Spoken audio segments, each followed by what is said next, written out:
everyone. Oh, there we go. How's it going? So I missed last week, if you didn't notice. But catch my newsletter because I talked a little about leadership and what's happening with the elections coming up next week and all that fun jazz. So it was a good one. Attitude to command, all that. Like, check it out. This week there's been this conversation. It's actually interesting. It's not what I was going to live stream about this week at all. I had actually a different topic I was going to talk about. But I started thinking, and I started having conversations with people, and the same topic kept coming up, right? And it's the whole risk versus reward thing. And looking at it within my framework, right, the attitudes of money, it's really like an attitude of boundaries conversation. Because here's the deal: like in life, we have our risk and reward, right? We all have to, calculate, okay, the risk for how much we're willing to put into something versus the reward we get back out of it. Is it worth it? Most of us are probably risk averse. We don't want, a lot of risk on us because then there's a lot on the table. But as we start our businesses, right, here's a conversation that's kind of started going, and then I'll show you how it kind of ties into boundaries and money. But here's the deal. So a lot of people, especially in transition of their life, between like corporate and entrepreneurship, and even inside of entrepreneurship, because even inside of entrepreneurship, sometimes we get stuck in, we end up finding new jobs for ourselves. Right, we've contracted with clients, or we've created a system within our companies that now, like, our company basically owns us and it's a job. We can't really walk away as business owners and still have our business run for us.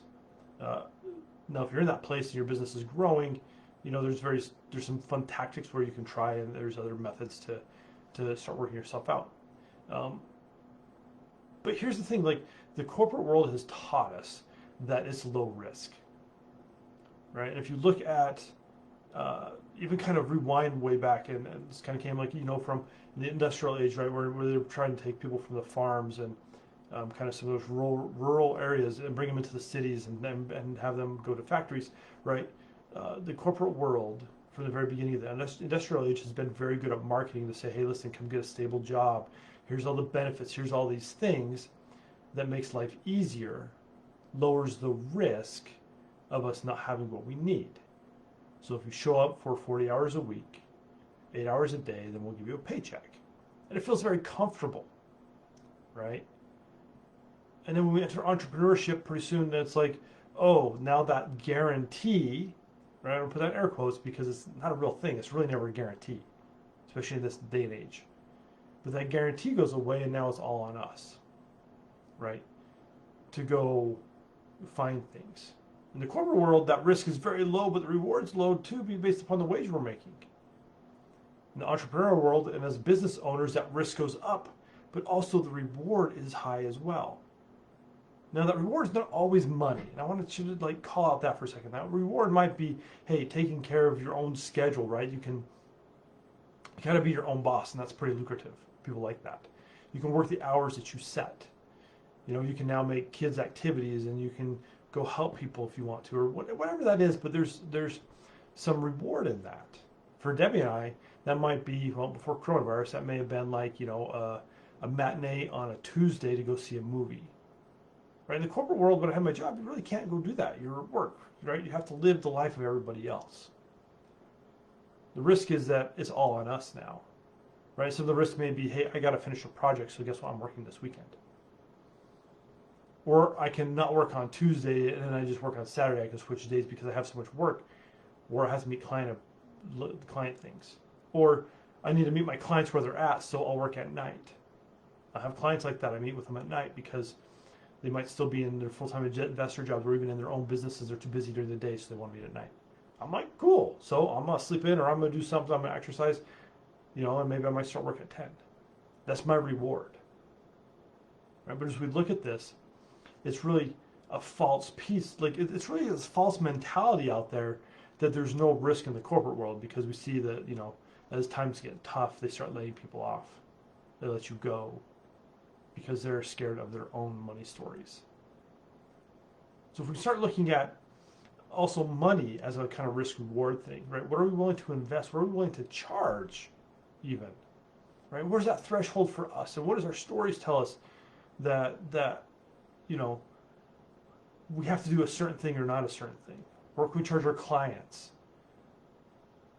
And what's that boundary we set around what we're willing to do and what we're not willing to do? Which clients are we willing to work with? Does it fit within our boundaries and our values? Or is it outside and it starts to enter the toleration zone? Once we enter the toleration zone, we can only stay there for so long before we hit burnout. We get tired of the clients, we get tired of the work we're doing. Plenty of entrepreneurs have started their businesses doing one thing and quickly find out, hey, guess what? I might be talented at that, but I don't like that anymore.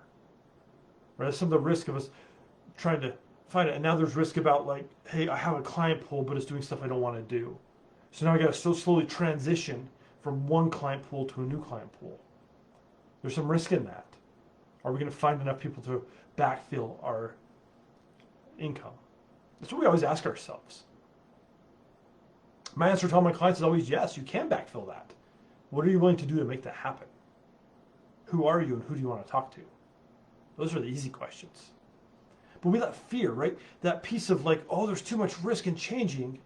So even in businesses, we'll build businesses that we don't necessarily like, but it's making us money. Right? And I pulled odd jobs here and there in my entrepreneurial world, doing some tech work for people, and I work for them, and for a while it's okay, but at some point it crosses that boundary. So some boundaries fit in. Like we have this boundary, we say we want to do X, Y, and Z, and we set it in, we like set the boundary. And sure enough, every time we set boundaries, here's kind of a little insider tip. Every time we set a boundary, we'll always have somebody show up in our lives that will push on that boundary. Guaranteed. Because we set out kind of this energetic fence to say, this is what I'm willing to do. And what happens is with money, especially in business, is a lot of times we say yes to projects where we should be saying no, because we're afraid that there's not more money coming in. When we can get better at mastering our boundaries and saying no to things we don't really want to do, saying yes to things we want to do, we'll actually make more money. We'll be living within our area and zone of genius and serving the people we want to serve. And that'll make us happy and joyous. And then we'll find more people and it exponentially grows. And then we start having a thriving business where we have money coming in consistently every month. Or we can live in fear and say yes to everybody. Serve people who are underpaying us, underappreciating us,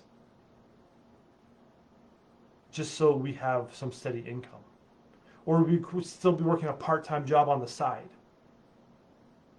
and making like half of what we're making in our business, working half that.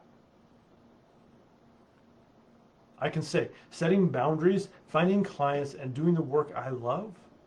The same goes for Debbie. We were having this conversation the other day. But doing these things, we have made more money in 2020 than we have ever made in our lives. And I've had some really good corporate jobs.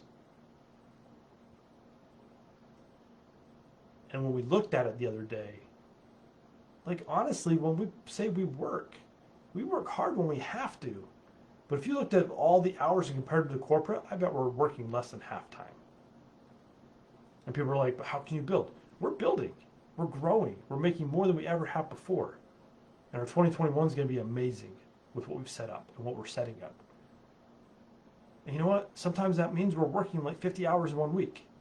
Doesn't mean we're working less than part-time. But if you add up all the time we've taken off, and the days we go do stuff, and the time we spend with each other, we're working less than we've ever have and making more. Not because we don't see value in work. Not because we don't see value in our clients. We're taking care of us. We've set the boundaries. We're doing what we need to do. We're following the different attitudes when it comes to money. I eat my own dog food. I do this same stuff as well. And as I do that, I'm successful.